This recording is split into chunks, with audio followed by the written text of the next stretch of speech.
Renungan harian dan ilustrasi. Setia dan tak bercelana. Mereka adalah orang-orang yang mengikuti anak domba itu kemana saja ia pergi. Wahyu 14:4b. Pada kedatangannya kelak kali yang kedua, Kristus datang sebagai mempelai pria untuk menjemput mempelai wanita. Anak-anak Tuhan, gerejanya, adalah calon mempelai-mempelainya. Yang layak menjadi mempelainya adalah mereka yang hidupnya benar dan tidak bercacat cela, seperti yang ditulis Yohanes. Mereka adalah orang-orang yang tidak mencemarkan dirinya dengan perempuan-perempuan, karena mereka murni sama seperti perawan. Mereka adalah orang-orang yang mengikuti anak domba itu kemana saja ia pergi. Mereka ditebus dari antara manusia sebagai korban-korban sulung bagi Allah dan bagi anak domba itu. Dan di dalam mulut mereka tidak terdapat dusta, mereka tidak bercela.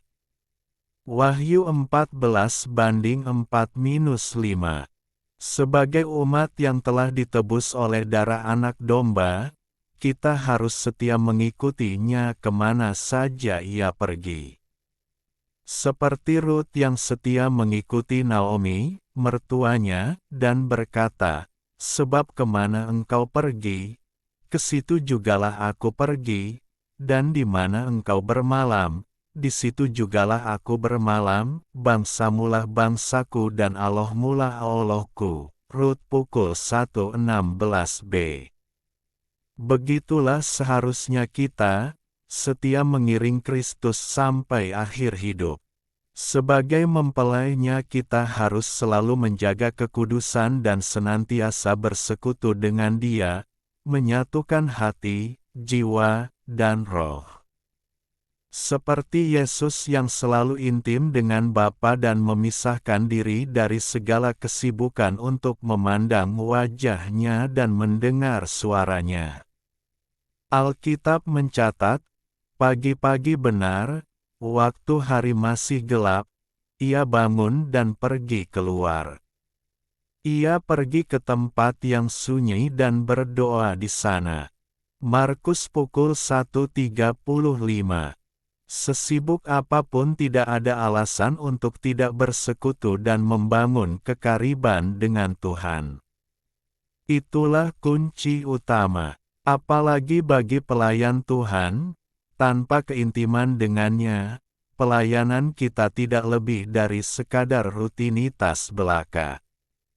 Tiada lagi urapan seperti yang dialami jemaat di Sardis, sehingga Tuhan menegurnya dengan keras, "Aku tahu segala pekerjaanmu, engkau dikatakan hidup, padahal engkau mati."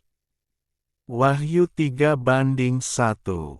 Hanya yang setia dan tidak hidup bercela yang akan menjadi mempelai Kristus. Renungan kedua. Takluk karena suara hati. Sebab itu perlu kita menaklukkan diri, bukan saja oleh karena kemurkaan Allah, tetapi juga oleh karena suara hati kita. Roma 13:5. Ayat ini ada dalam perikop yang berisi ketaatan kepada pemerintah sebab pemerintah itu adalah wakil Allah yang mengupayakan kebaikan damai sejahtera dan yang bertugas untuk menjaga terciptanya keadilan secara tetap. Pemerintah pada hakikat adalah alat Allah untuk terwujudnya damai sejahtera Allah di dunia ini. Tetapi oknum dalam pemerintahan sering membuat sistem menjadi kepentingan untuk mencapai keuntungan pribadi sehingga timbul berbagai persoalan dalam kehidupan bersama. Menaklukkan diri kepada pemerintah adalah kesediaan tanpa banyak pertimbangan untuk melakukan arahan yang diberikan oleh pemerintah. Takluk kepada pemerintah untuk menjadi kewajiban berarti bahwa itu menjadi beban sebab hanya demi terbebas dari malapetaka karena hukuman, dari pemerintah dan Tuhan, jika tidak melakukannya, sementara jika orang taat pada pemerintah yang dilakukan karena bersumber dari suara hati akan diberkati dengan sukacita dan damai sejahtera. Perkara yang lebih besar dari segalanya bahwa orang yang karena suara hatinya menaklukkan diri kepada Allah akan menerima anugerah terbesar dalam hidupnya, diberkati sekarang dan sepanjang masa.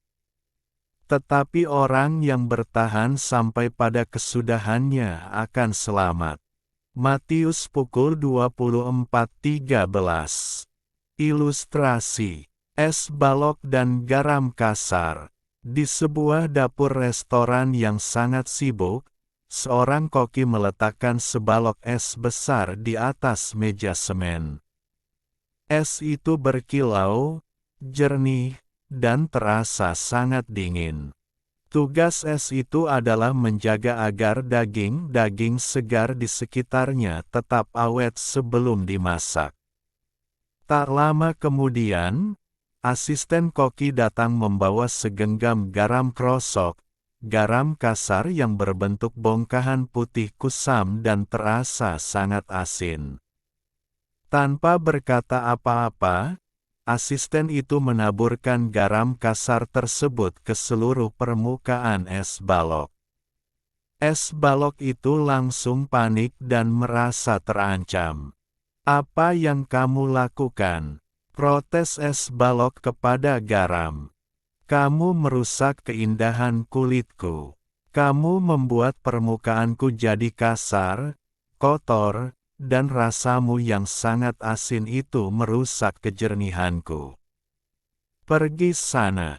Garam kasar itu tidak pergi, ia justru semakin menempel erat di sela-sela es. "Aku tidak sedang merusakmu," jawab garam dengan tenang. "Aku di sini justru untuk membantumu melakukan tugasmu."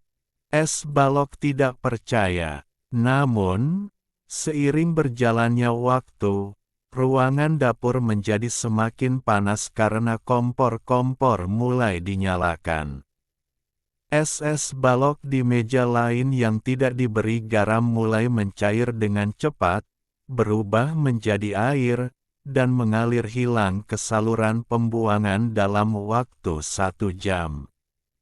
Anehnya, es balok yang ditaburi garam kasar justru bertahan jauh lebih lama. Meskipun permukaannya tampak membeku dengan cara yang tidak beraturan, suhu di sekelilingnya justru menjadi jauh lebih dingin daripada sebelumnya. Garam itu ternyata menahan proses pencairan es dan membuat daya tahannya berlipat ganda di tengah suhu ruangan yang panas. Dalam hidup, kita sering kali kedatangan garam kasar, bisa berupa kritik yang tajam, teguran yang tidak enak didengar, atau sahabat yang terlalu jujur mengatakan kesalahan kita. Respons pertama kita biasanya adalah menolak, marah, dan merasa kehadiran mereka hanya merusak kedamaian atau kenyamanan hidup kita. Namun, orang-orang yang memberikan garam atau teguran jujur dalam hidup kita seringkali adalah orang yang justru sedang menyelamatkan kita.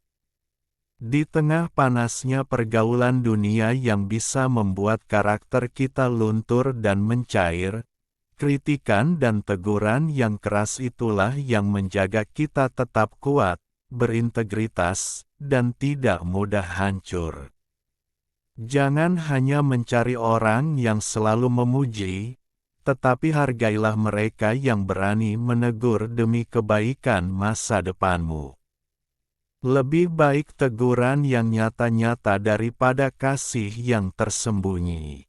Seorang kawan memukul dengan maksud baik, tetapi seorang lawan mencium secara berlimpah-limpah. Amsal 27:5-6